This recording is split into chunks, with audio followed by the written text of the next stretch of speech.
What's up, gang? It's time for another track breakdown. This is of Grifcore Season 2, Episode 6. Title is, let me make sure I get this right.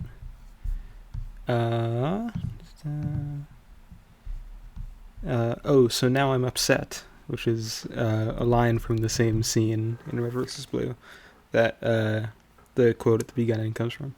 You just seem, agitated. You think I'm agitated? Well, I didn't mean... Well, I don't No, mean... it was your word, agitated. You said, you sure seem agitated, Sheila. So I guess that means I'm agitated. Don't I seem agitated, Church? I'm just saying you seem a little upset. Oh, so now I'm upset. I guess I'll just start out by playing the song all the way through, if you haven't heard it. Yeah. Set this up here. Alright, this is Season 2, Episode 6. Oh, so now I'm upset. Are we just supposed to forget everything we've been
skin.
Alright, so that's the whole song.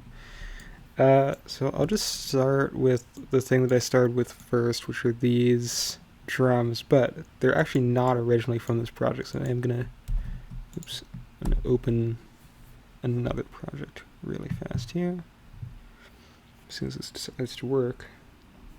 So this is, I was getting into drum and bass music, like producing it, so I just thought it had like a really cool sound. I wanted to try my hand at it. And for practice, I made this. This was like me trying to do like one of those levels of complexity things, but with drum and bass. As you can see, it starts out with just, it's like 4 bars of each before it gets into the next like level. It starts out like just kick and snare. Then you get like hats, ride, and ghost snare. Then hat variation, ghost kicks. And then more ghost kicks and layering a break in, and some more variation.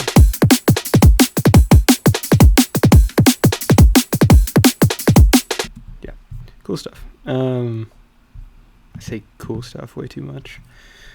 Okay. So yeah, that's where that comes from. So in the grifcore song, basically, I just like I exported the drums from that file and just like chopped them up and arranged them to be like a progression and stuff. And so you can see here it starts out has these filters on it, so it kind of like opens up as we get into the chorus build up area. Very filtered, and it's slowly opening up. See the movement down here? Yeah, you can see that's just when I turn the like I group the filters into one device, and I just turn that off when it's not being used, just because technically there's some like weird thing where even though they're like at the top and bottom respectively, so they shouldn't really be affecting the frequencies at all, they still can make it clip, which I didn't really want. So it's like a clean sound, which I know wasn't really the point of DNB, but whatever.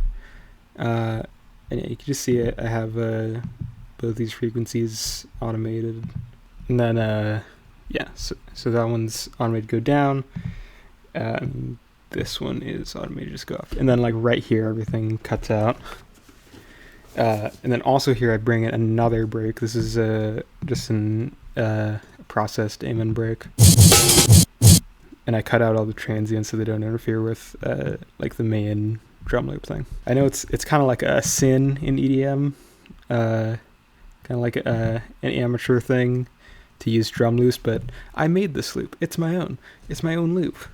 Cut me a little slack, okay? Come on, man. Yeah. So that's the first thing I did for this project. Not for this project, but like the first thing here. After that, I always start with the vocals. In this case, it was this first vocal, which is "Kiss Me More" by Doja Cat. Yeah, and I do a thing that I like to do a lot, which is I have my beat repeat preset on here, and yeah, it just like I have the chants automated, so like it starts out at like 100%, like it's always gonna repeat beats, and then it slowly goes down so the vocals become like clearer and clearer. You can just hear it here.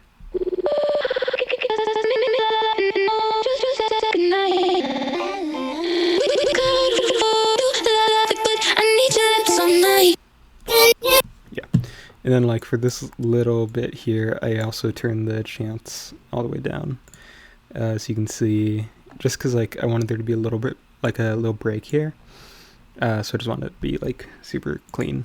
I don't know. And then yeah, that goes into the chorus. For this like, can you? In the song, it's like like the chords go down. Should lead to the next thing, which is the chords. These chords, it's the same chord progression that I use in a lot of things. It's 2-5-1-4, which is the Julian Casablancas secret sauce progression. Last night she said. That's not its original name, obviously. It's like it's a jazz progression. But yeah, I think I used that in the last grifcore song too. But yeah.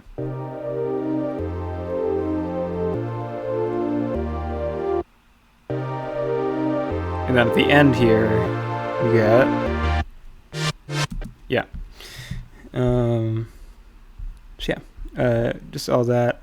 And then when we get into the chorus and build up, I bring in the saw layers that I always do, so you can hear that. And then also the sidechain comes in, you can hear that as well.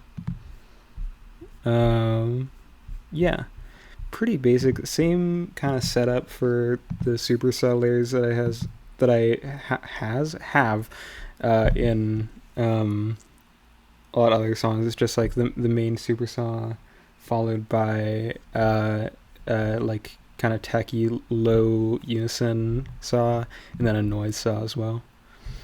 And here they're also all automated to go down in unison amount towards the end here, so they become all kind of that like weird.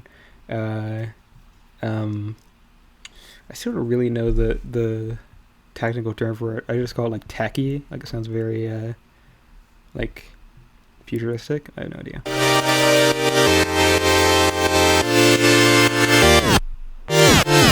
Yeah, and then towards the very end, you can see on the chords I have a frequency shifter, which is the kilohertz frequency shifter because it's free. And hold on. Just make this work. Yeah, so at the end of each of these little chords, it goes down just a little bit. Just so like it has like kind of a tape stop effect. Yeah, pretty cool. I have an EQ over this part. Oops. Over this part to take out all of the lows. Just because I wanted there to be a feeling of like something major happening when the bass comes in. Yeah. Okay. So then I think I didn't go straight to the melody first off. First thing I did was the last grifcore song, season 2, episode 5, ended with just one note being played on its own. It was an F, I believe. And so I wanted it to like continue between, like I wanted there to be a good transition between songs. And so I start this song on the same note, which then bends up to a B, which is B? No, B flat, which is the key of this song.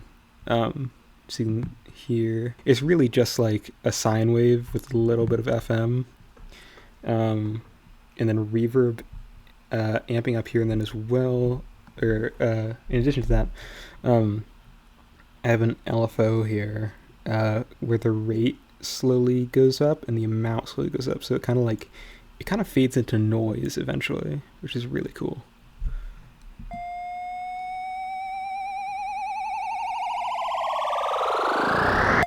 Yeah, and that's all just from a sine wave with some modulation. Super cool.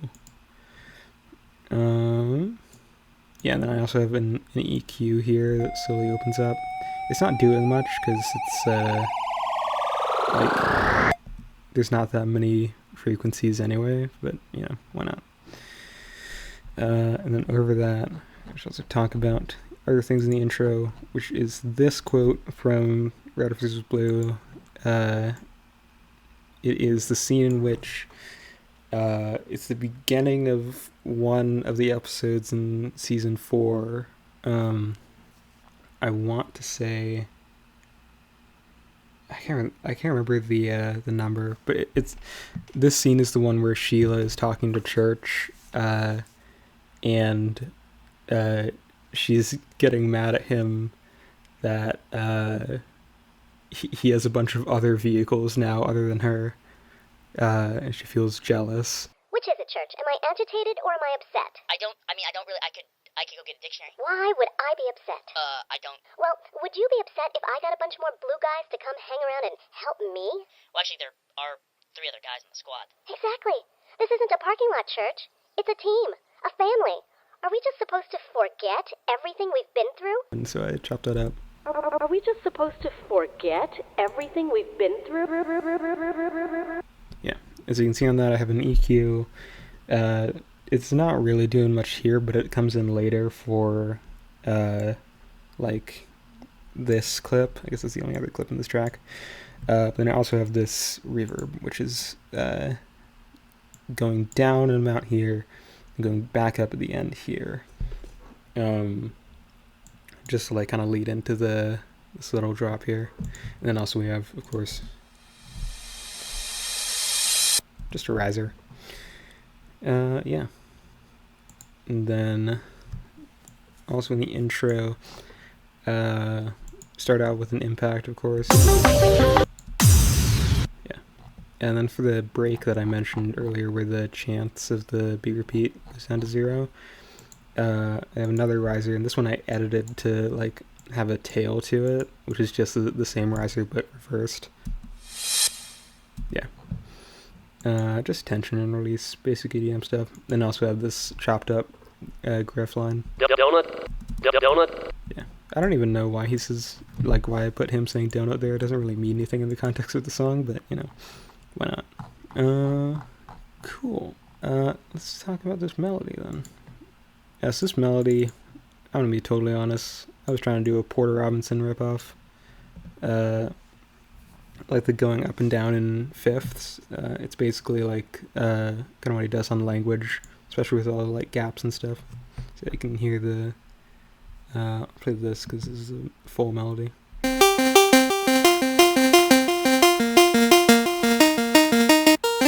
Yeah, it's the language thing, but in like a chord progression, which makes it less cool. But you know, I am less cool than Porter Robinson. Yeah, and then with this version, it has some gaps in it.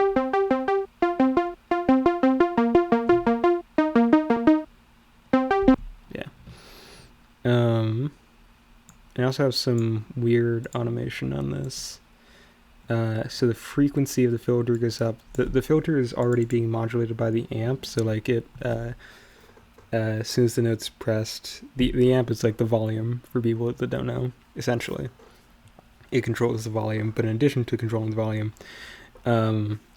here it's also controlling like the frequency of the filter on it. So like as soon as the note is pressed, the volume goes up and then slowly back down because it's like a pluck sound. But also it makes the filter do that same curve. And here I turn the baseline frequency of the filter up so it like the peak that it reaches is higher. So you can hear. Yeah. Other thing I automate, a bunch of things. I also automate the decay times. You can see here the decay time on the amp. So there's 4 parts to a transient essentially. There's the attack or just transient, which is how long it takes for after like the sound begins, how long it takes for it to reach its peak. The decay is as soon as that peak is reached, how long it takes for the volume or whatever to get into the sustain level. The sustain level is how loud the sound is, or how high the level of the curve is, essentially. After the decay, usually it's almost always either on -0, which is just it stays the same volume, so in that case the decay doesn't really do anything, or -infinity, which is just like the decay goes down to 0, which makes like a pluck, basically. That's how normal sounds work. Sometimes you also see like with plucky sounds, but like plucky sounds that have a sustain to them. Some synths do that. I don't do that a lot. Mostly just because I think it doesn't sound as clean. It sounds a little bit like a little bit too sharp for me. I don't know. But yeah, so the decay time here, yeah, it's how long it takes for here the sustain level is 0.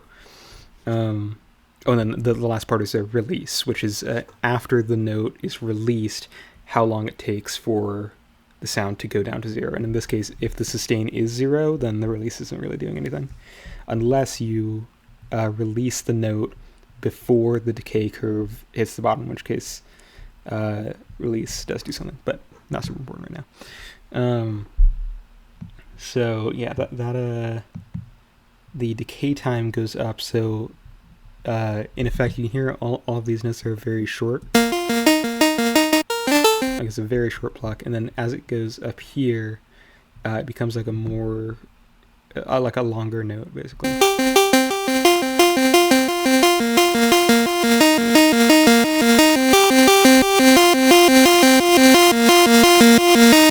Yeah, pretty cool.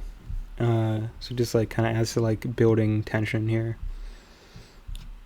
Yeah, and then the other super cool thing was this little like melody fill here.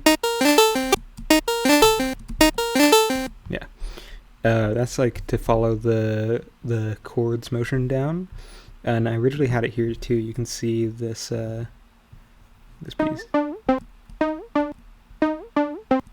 Yeah, it has some freaky stuff there, mostly to do with the and I believe I had it automated to like pan left and right. Then I realized I didn't like that as much. I wanted it to have its own sound, so instead I put it on these two different wavetable wavetable synths, each panning separately so that they can like go on top of each other.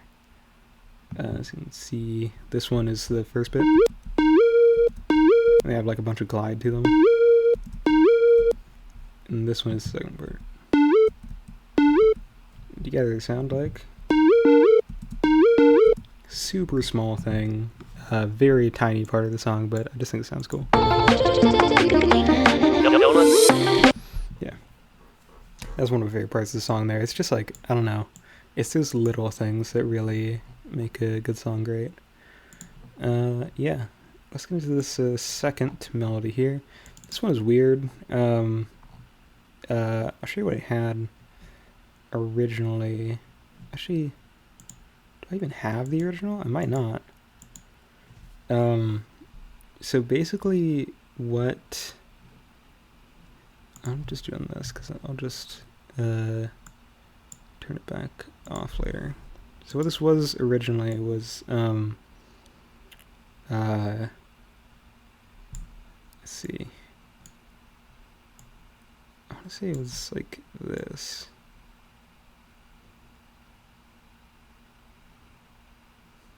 Yeah. Yeah, so it was these 5 notes just repeating over and over.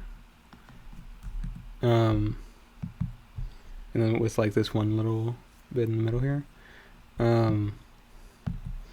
Yeah, it was literally this. Played on like a big sounding saw that I use a lot. That saw? Kind of a saw. It's got some weird stuff to it.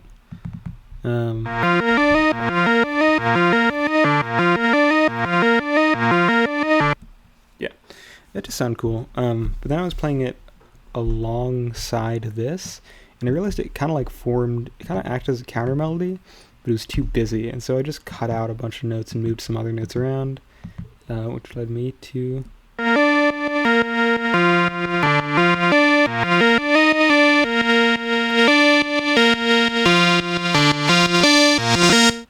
Yeah. There's also some automation here. Yeah, so the amp... yeah, okay. So this is automating the release, actually, because if you notice, all of these notes are very short in MIDI, but it takes a long time for the sound to go off after the note is released. Oops. If I can just play it. Like, I'm just like tapping the note, basically. It takes a very long time for it to go down. But then towards the end, because I didn't want it like to like go throughout this whole space here, I just turned down the release time slowly. And then I also turn up the filter frequency over time. Yeah, so it just like gets brighter, essentially. Let's see, anything else that I do? Oh, bass, obviously. So this is just super simple. This is kind of like a Reese type sound. Then I have the filter frequency go up a little bit here, and then go back down here, and all the way back up here, or close to almost all the way. Wow, can't talk today, sorry. Yeah, and then we get to the drop. Yeah. I'll just talk a little bit more about the vocals here. You can see I have just a shitload of processing. So I already talked about the beat repeat. I have an OCT, just fiddled around with the settings just to make it sound right. I never want like bass in my vocals, because sometimes it sneaks in, because I use just like a vocal remover to get all the vocals, and sometimes like the bass can creep a little bit in. So I just cut out all the low end. Have a filter here. This is mainly for like the beginning here, just to like, so it kind of filters in. Then we also have a glue compressor. I mainly use that for loudness in this case. See, it's just automated, so like at the beginning it's quieter, turned up here. I'll explain this in case people don't know what it is. That's the glue compressor. It's a compressor. I know. I'm too good at this. So basically you can see the controls here. There's threshold and makeup, and these don't worry about those, and these don't worry about this. Threshold is how loud you want the sound to be before it gets cut off, essentially.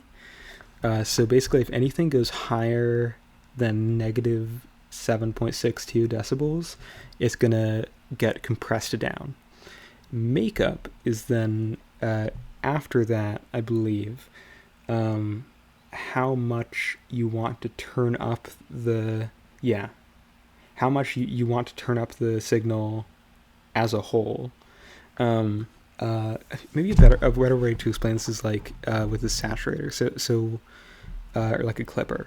So a clipper is a little bit simpler than this. Basically, it's anything that's above the threshold gets cut off. Is called clipping, which adds harmonics, which is like upper, like higher bits of sound. It's a distortion, basically. It's the easiest way to explain it. That's where distortion comes from, is clipping, generally. And then, but that also takes the overall level of the sound down to that level. So, like, obviously, because everything above that level is getting cut off, anything, like, there can't be any sounds above that, which makes it distorted. So it sounds a little bit louder, but like the actual peaks of the sound are much smaller. Makeup turns it back up, so you can try to manually kind of match the loudness level that it had originally. That's what it's normally used for. In my case, what I'm using it for here is basically just to like turn the volume up at parts without getting clipping, essentially.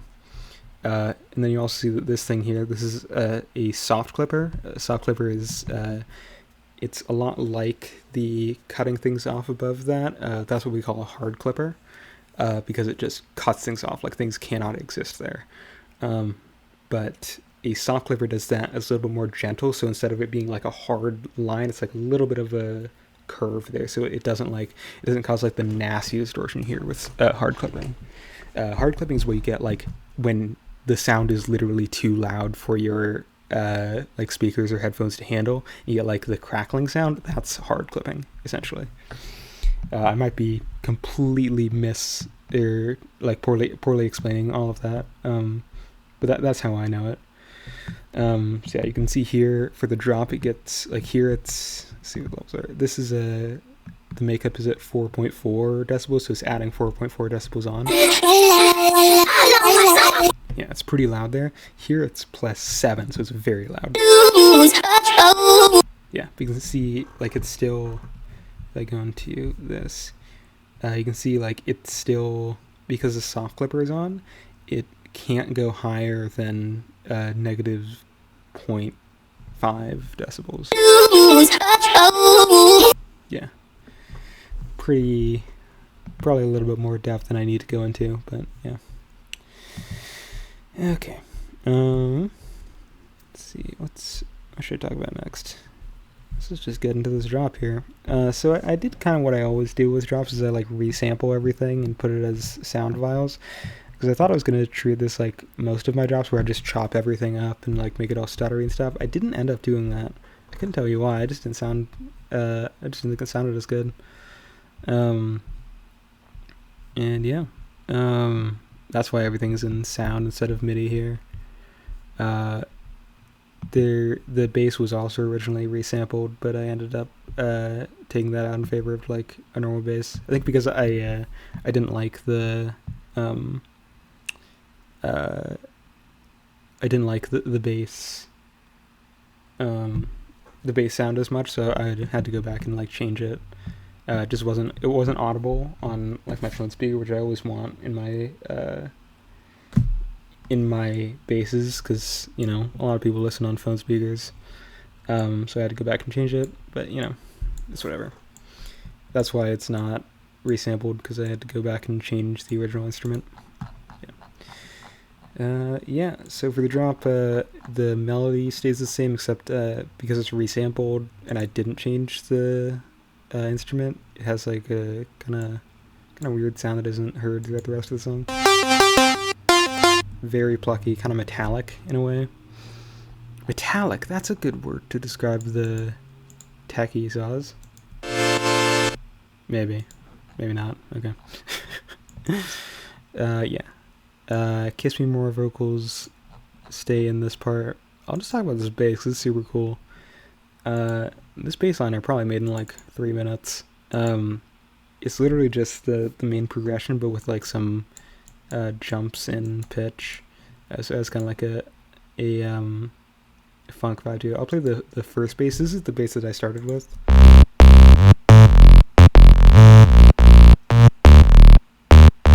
Yeah, it's a pretty funky bass line.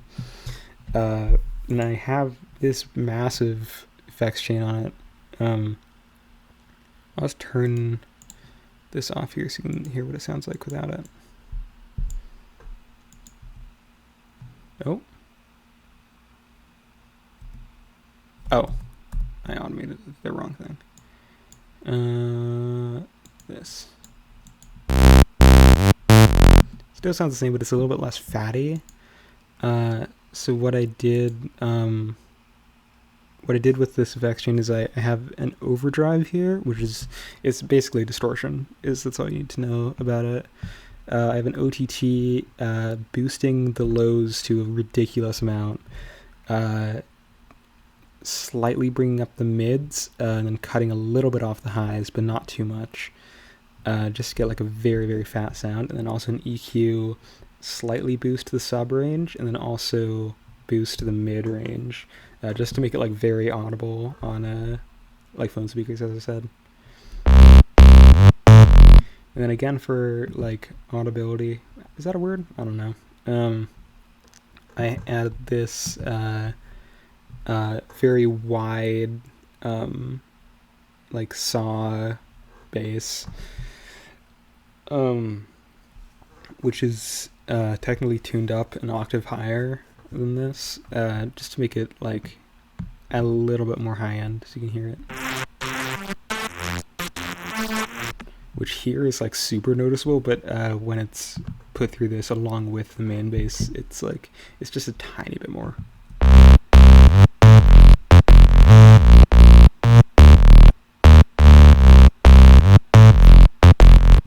Yeah, I just like having a little bit of width to the bass, not too much, but yeah, just because I think it sounds pretty nice.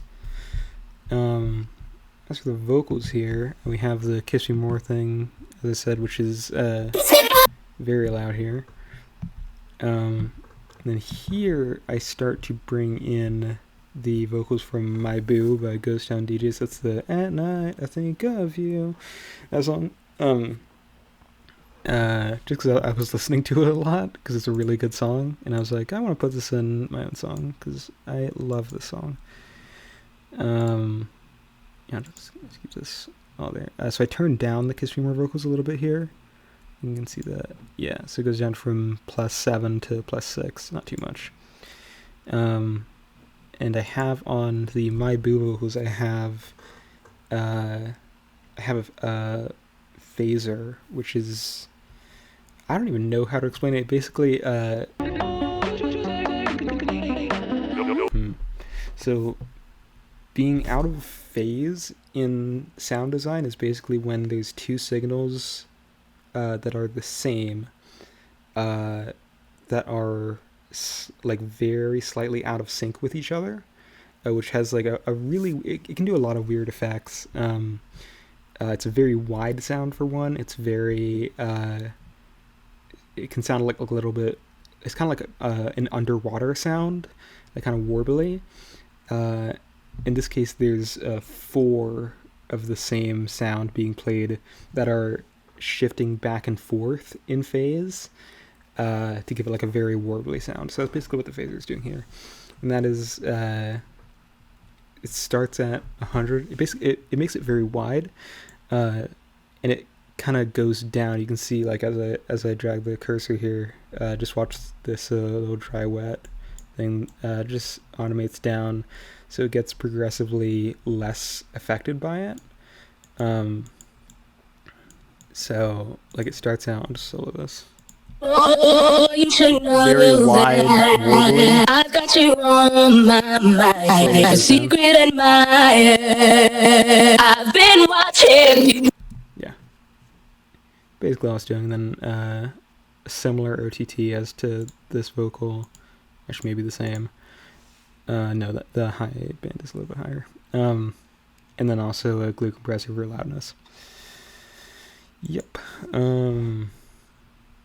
Yeah, and I also just chopped it up to shit, mainly because I like, it felt kind of weird, because originally there's just silence here, and I wanted to, like, start immediately. Oh, you should know that. But then I didn't want that to be the only chopped up part, so I just, like, chopped up more in different places, because why not?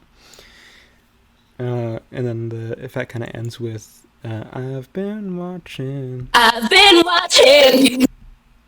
And she says, like, you at the end, but it's really hard to hear. Even in, like, the original vocals, not in the original song, but I think something about, like, the vocal remover that I use, just, like, it caught some of the you in, like, the music part, so I don't know. Yeah.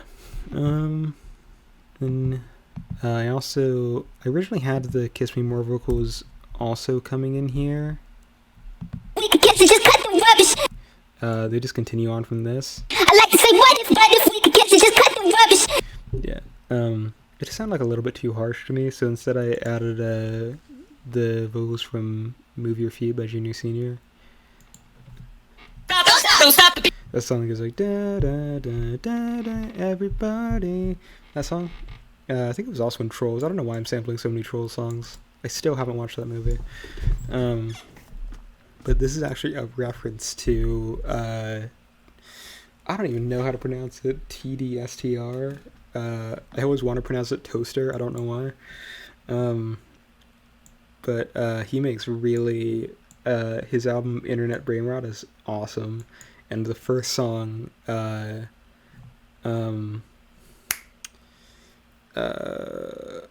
what's it called? It's, I'm gonna look this up right now. Hold on. Please hold. Welcome to the Wonderful World of. It uses that line in a drop.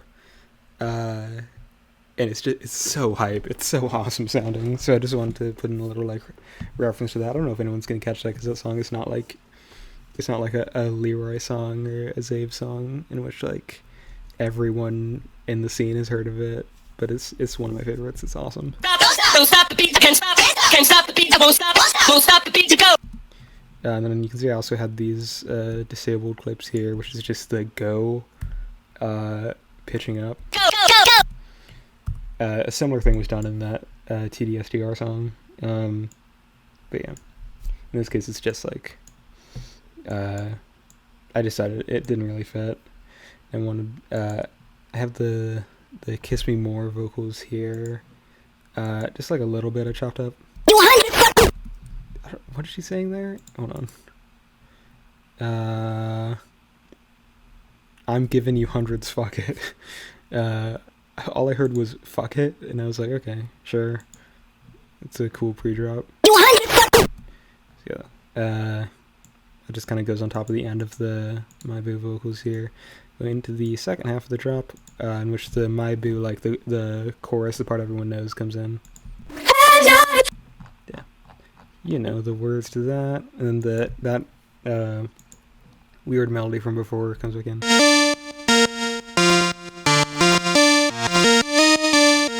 I also cut out the main like ARP melody here. Yeah. Yeah, it's kind of it. In terms of like samples here, oh, I forgot to talk about the samples in the beginning as well. It's just like it's the chopped up red versus blue Halo tank impact sound I always use, and then the son of a bitch that I also always use. Son of a bitch! From the same clip. It's literally I can't even pull it out because I think it's right there in the original sample. Son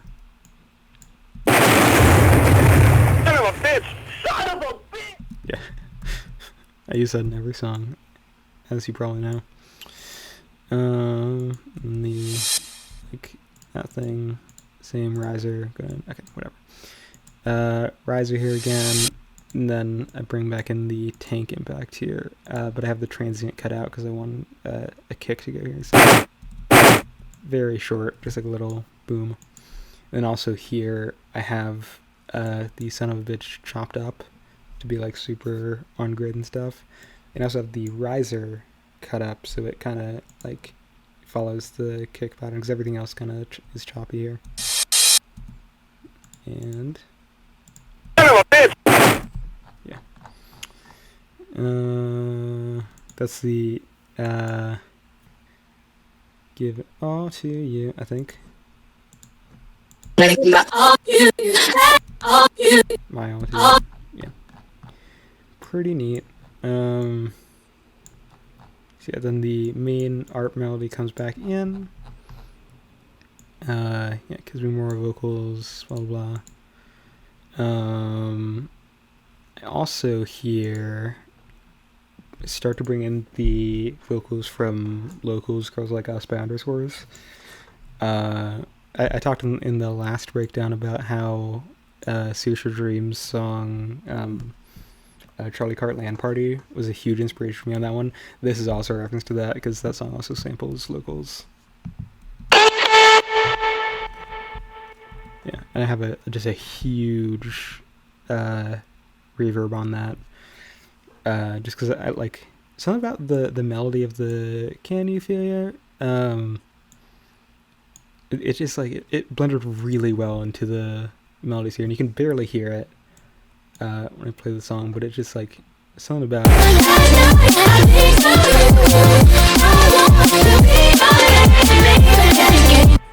kind of like an almost ethereal melody to it.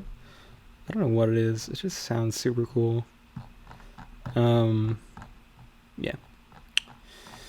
Just, I think that's about it for the drop. Yeah, don't think I have anything else more to talk about. So it ends also with the Can You Feel Ya? We get to the breakdown here. Have another tonal impact, of course. Yep. Originally there were drums throughout this whole section. I decided to take them out. Just didn't like it that much. Chords come back in once again, like starting with just the basic, and then we add the tacky one and then the noise one slowly. And the for the vocals here, the Locals, Girls Like Us vocals come back in. They stay going from this, but it's from the beginning. It's not from the part with the Can You Feel Your. It's just the arms, body, legs, flesh, skin, bones, sinew, good luck. Arms, body, legs, skin, bones, sinew, arms, body, legs, skin, bones, sinew, arms, body, legs, skin, bones, sinew, arms, body, legs, skin. And I have the reverb on that, slowly amping down. So like, it's very, very stereo, and then like with skin at the very end there, it gets all like It's not quite mono, but it's pretty close. It just like feels very claustrophobic almost. In your left arms, body, legs, soft skin. Bounce in your left arms, body, legs, soft skin. Yeah, super cool. Skin. Let me bring in the Boys a Liar vocals. Love this song. It does actually the same thing as the Doja Cat vocals from the beginning, where it has the beat repeat on it that slowly goes down in chants, and it has like a little break here, like for the word "cuz."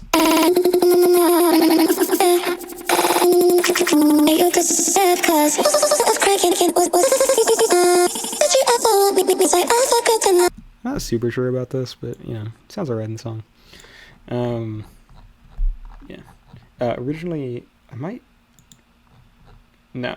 did delete them. But I originally had like a Jersey Club kick pattern here, like the da da da da da da da da da da here, because that's also the kick pattern in the original Boys a Liar, because it's a very Jersey Club inspired song.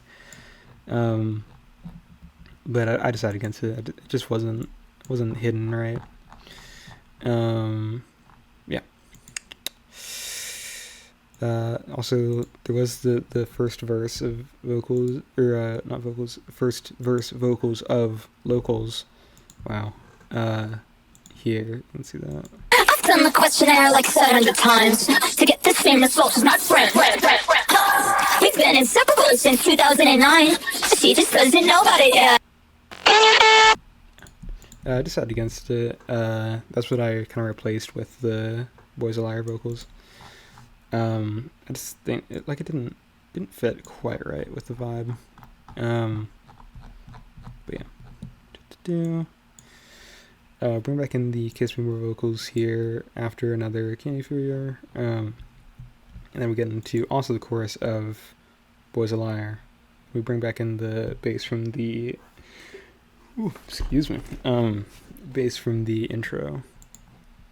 Good boys a liar, good boys a liar. He doesn't see ya. You're not looking at me, boy. Good boys a liar, good boys a liar. He doesn't see ya. You're not looking at me, boy.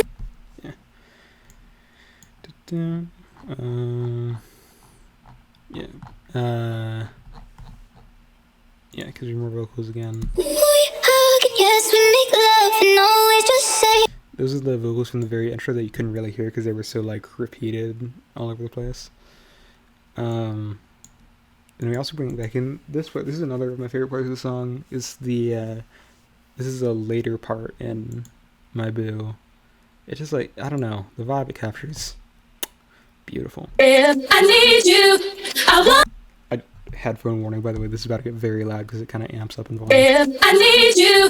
I want you to have you, hold you, squeeze you. So I'm going out every weekend just to see my boo again.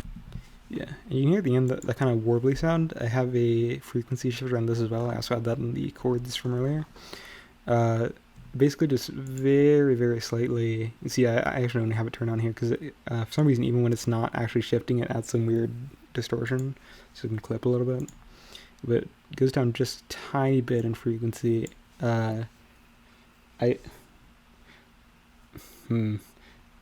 Frequency shifting is probably a little bit too deep of a rabbit hole for me to get into here.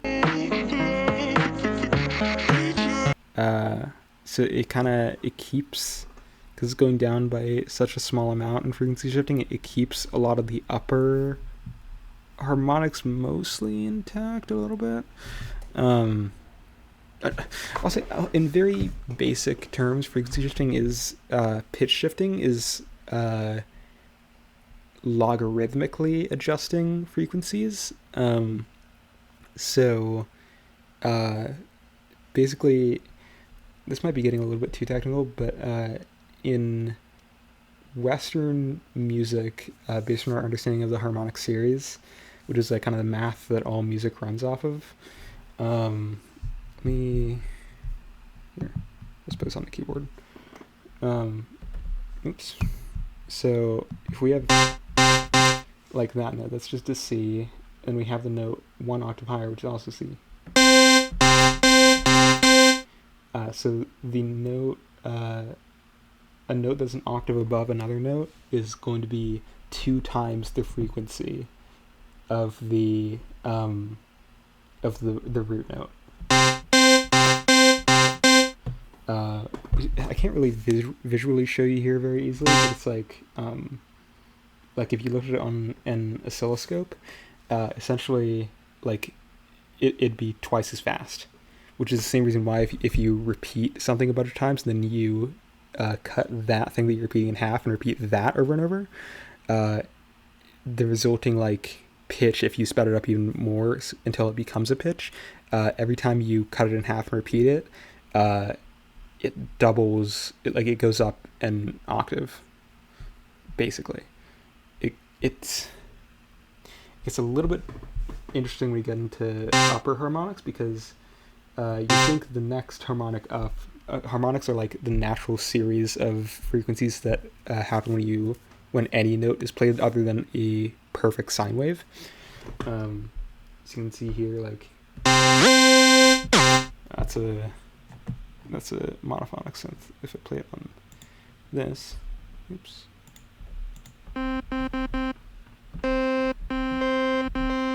See, those, like, they fit really well together. So the next harmonic up would be a fifth instead of an octave above that. Which is, instead of doubling this note, it's triple the original note in terms of frequency. Then you go up to the next octave, not an octave above that note, but an octave above the second harmonic.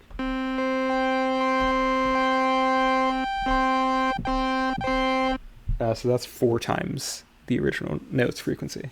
So it's really interesting that basically all music and how we understand harmony is based on math, essentially.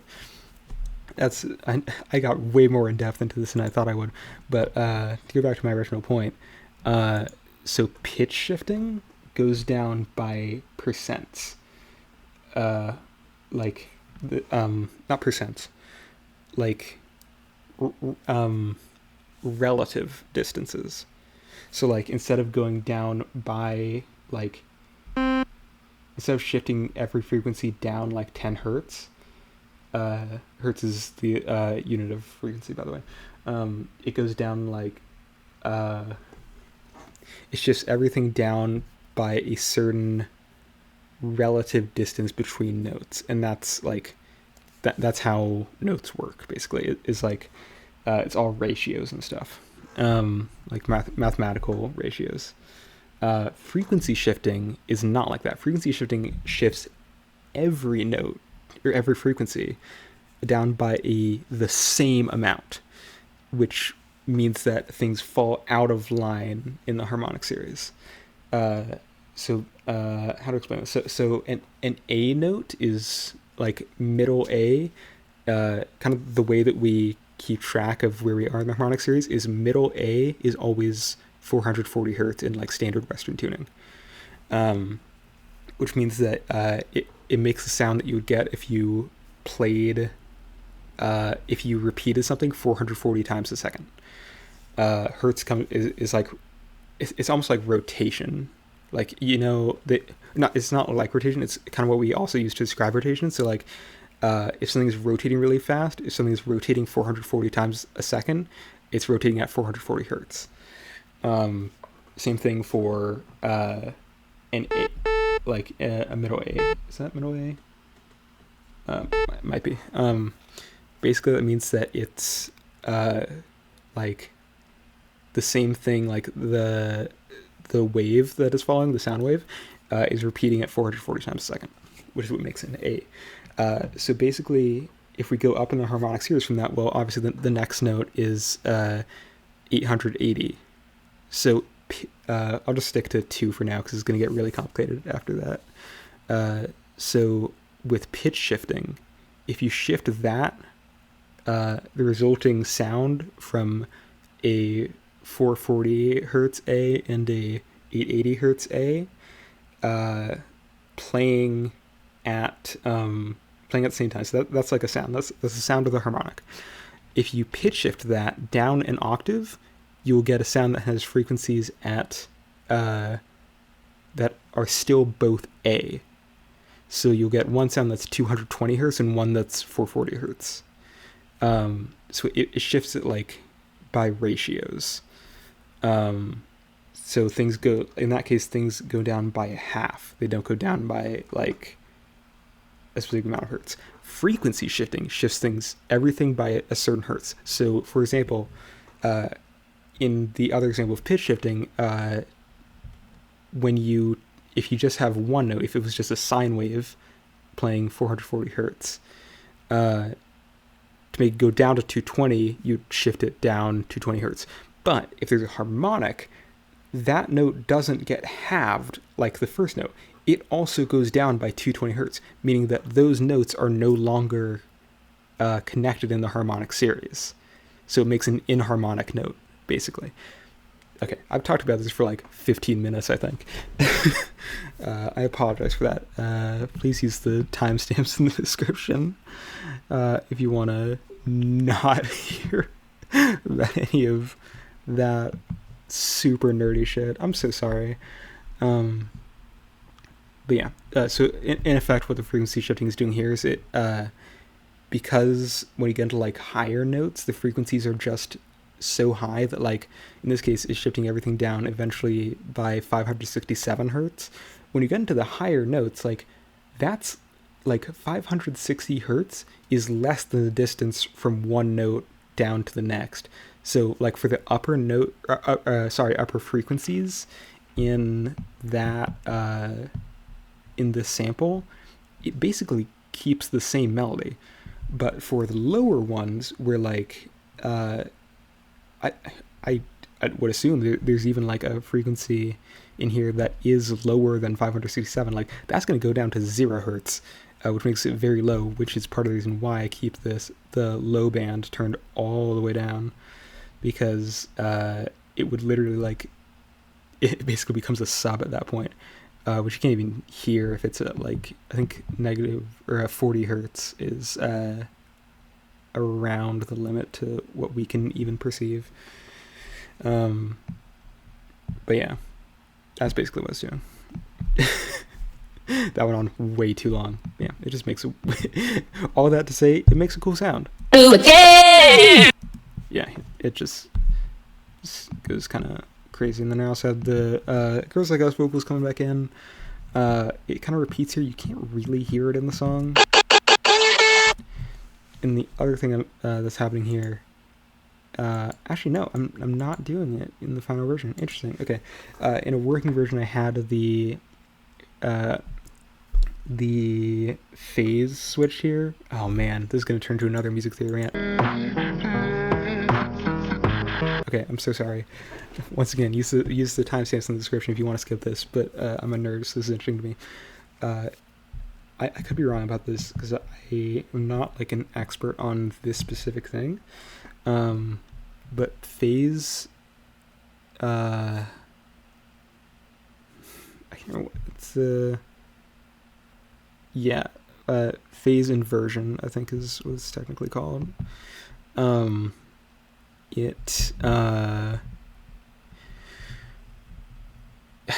Essentially, it takes the sound wave, like the thing you can see here, if I just zoom in on this, see how this is all like, it's literally like a wave. It kind of flips that upside down and plays it at the same time, but swapping the stereo, which is really interesting. I think that's what it's doing. I could be wrong. Again, not an expert on this. But effectively what that does is, if you're wearing headphones or something else that has stereo capabilities, it makes a very wide sound. It sounds almost like the sound is coming from either like above you or behind you, which isn't like, obviously, unless you have like a surround sound system, which I do not. You can't actually replicate that from actual headphones. It's like, it's an illusion of sound, basically, because your ears aren't used to hearing sounds like that, because it's impossible. like, I guess technically could happen, but it's very extremely, infinitely unlikely that it could happen in the real world. So like it kind of like makes your ears think like, okay, something's really weird here, something's not right. I think it's like something's behind me or something. It like tricks your ears and brain, because it doesn't really know what to do with it, but it makes a very wide sound. However, the reason why this isn't used very much is because if you're listening on something with only one speaker, or something that combines both left and right channels into one signal, because okay, I'm very sorry, I'm gonna need to get a little bit more in depth. So when you phase swap things, because it flips it upside down, so the way any sound is made is by adding signals together. So you can see it looks kind of like a triangle wave, but there's like these little bits here. You can see it's just like, any sound is made by adding, like, stacking waves. This is what, like, this relates back to the harmonic series I was talking about earlier. And when you turn the same wave upside down and play it on top of each other, which is what happens when you play a phase swapped thing in mono, they literally cancel each other out because it's the exact same signal playing like one and then what is effectively a reflection of it. Oh god. Oh. Okay, sorry if there was any like stutter in the recording there. My graphics card got overloaded and shut down. Okay, we're back now. So when the two waves that are exactly the same but one is upside down, basically, it cancels itself out, because if you, I mean, it kind of makes sense as like, if you take one wave and you play the same wave upside down, because it's a perfect reflection, like, one's going to bring the other one down by the exact amount that it is, so it's just going to go back to zero. So on mono speakers, you literally cannot hear it. This is, if you know the Gorillaz song, Clint Eastwood, I think this is what it is. I haven't listened to that song in a minute, but I'm pretty sure when I think that's Del the Funky Homo Sapien, when he says, squeal and remember that's all in your head. No squeal and remember that it's all in your head line is phase swapped, which is really, really cool because any, like, almost all clubs that you go to is playing in mono, but headphones are all in stereo. So if you're listening to that with a bunch of people, which is more likely to be in mono, unless you have like a good sound system, it's impossible to hear it. But if you're listening in headphones, you can hear it. So that line is literally only audible alone, which is amazing. That's so cool. Such a great example of like, I've got the term for it. It's like word painting or something, or sound painting. Like when you say something in the lines of a song, that is then reflected in the actual music. It's so cool. I love that song. Just listen to that again. Anyway, yeah. I originally had that here. I decided against it just because it didn't sound right. Instead, I used a Haas effect. Haas, instead of flipping one signal upside down, it shifts one by a tiny amount, which still makes it super wide, but it is actually audible in mono. Yeah. Cool stuff. And yeah, I guess let's just get into the final drop here. Sorry all that nerding shit took so long. That was not intended. But yeah. Second drop is pretty much the same as the first drop, except different vocals this time. This time it starts with the My Boo vocals. Oops. At night, I think of you. And it continues with the Boy's a Liar chorus. Good boy's a liar, good boy's a liar, he doesn't see ya, you're not looking at me, boy. Good boy's a liar, good boy's a liar, he doesn't see ya, you're not looking at me. Yeah. It just has a good bounce to it, so I want to keep that in. Bass comes back in, drums come back in here as well. Oh, actually we'll talk about the drums really quickly. So, because this is like from the 4 levels of complexity thing I did, like, I kind of chopped it up to be different levels from that loop.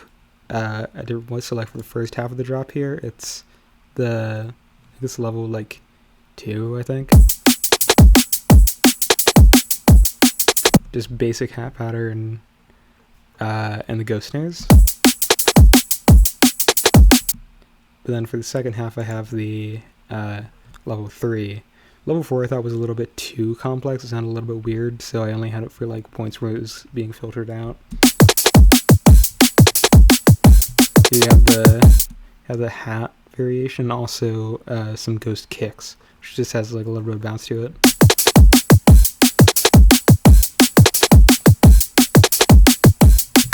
Yeah, pretty cool. Dun, dun, and then a similar thing to the intro happens here, where it like gets filtered out. Actually,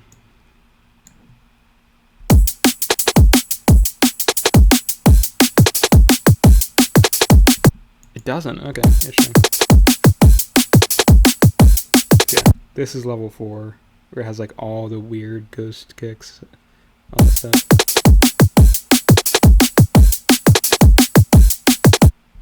No, it isn't. Never mind. I'm stupid. Nope. Cool. Never mind. I don't even know my own songs. What the hell? Alright. And then, yeah. This just goes on. The outro, I bring it back in the Kiss Me More vocals. This is... Yeah. It's just, it has the B repeat chance turned up all the way again. Just kind of like to act as background noise, essentially. The good enough,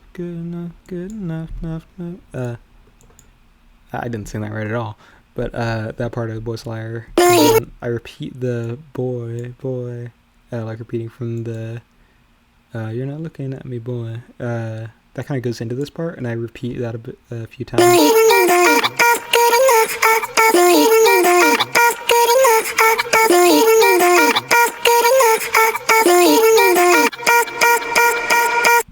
And then towards the very end, you can hear this reverb that I have. I've been doing a lot of like reverb curve, reverb like dry wet automation here, so you can see we have this, just kind of like goes up in terms of reverb, and then it cuts all the way off at the very end, so it gets like wide, washed out, and then like right in your face. Yeah, super cool. And we also have this, oh, I kept the sidechain curve in this part of the bass. That was not intentional. Damn, okay. Well, I will live with it. The song is released. I just like took the bass up an octave, and just like, you can see it's a little bit quieter. That's kind of it. Yeah. Just kind of acted as like a weird melody there.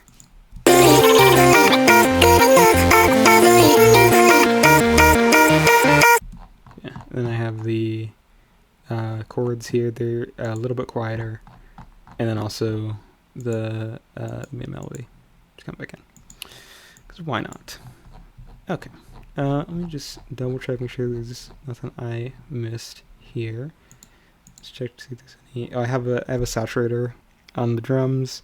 It's thanks to a suggestion from Playful, who's a D&B maker who I was learning some stuff from. He said like try the drums with the saturator instead of a compressor, and so I did that. Sounds pretty cool. I like it. He's making a remix of the song right now, which is super cool. Check that out when it is out. I'll put a link as soon as it's done. I have a lattice meter. This is just like to see what the clipping is doing. Clipping from the saturator, I mean. What else should I touch on? Are there any like vocal chains that I missed? Or any effects chains? I kind of messed with the like width and stuff on all of these, all of the saws. I think this Redux is literally not doing anything. Grifcore Season 2 Episode 5 ended with like going down in sample rate, which I do a lot. I talked about that in the last one. And so I originally had this one starting with like going up in sample rate, but it sounded like a little bit too choppy, so I ended up taking it off and just starting it straight with a note. I think I kind of covered everything here. I do have a Redux here that is doing stuff. You can see if I, not doing too much, but there's a couple places where like goes down in sample rate. Yeah, like lowers in bitrate. Or not bitrate. Bitrate is something different for some reason. Yeah, it's like the kind of lo-fi texture of that.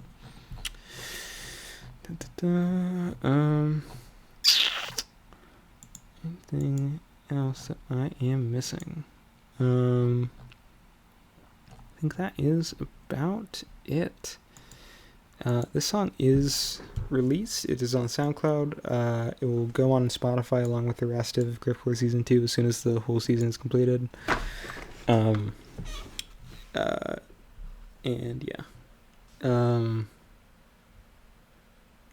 nothing too much more to say about that. I'll put a link to this song in the description. I'll put a link to Playful's remix of the song in the description as soon as it's ready. Which might be later today, honestly. And yeah, I think that's about it. Follow my SoundCloud, subscribe to this channel if you want. If you want to see more of these, let me know in the comments if there's any other songs that I've made that you want me to see a breakdown of. Because I really like doing this. It's a lot of fun. I like talking about how I make stuff. Because I'm a narcissist. Not really. I just like being nerdy. Sorry, I spent like 30 combined minutes talking about music nerd shit. Alright. Bye.